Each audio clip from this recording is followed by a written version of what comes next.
ជំរាបសួរ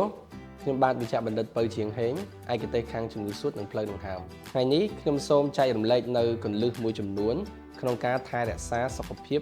ផ្លូវដង្ហើមរបស់លោកអ្នកសួតគឺជាសរីរាង្គគូដែលស្ថិតនៅក្នុងប្រអប់ទ្រូងហើយមានតួនាទីយ៉ាងសំខាន់បំផុតនៅក្នុងការរស់នៅប្រចាំថ្ងៃរបស់យើងដូច្នោះការថែរក្សាសួតឲ្យមានសុខភាពល្អពិតជាមានសារៈសំខាន់ខ្លាំងដើម្បីការពារសួតឲ្យមានសុខភាពល្អ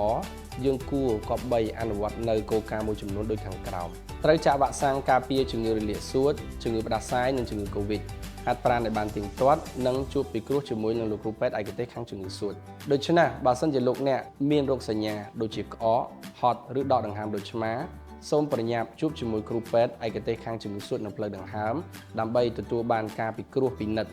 និងទទួលបានការព្យាបាលទាន់ពេលវេលាសូមអរគុណ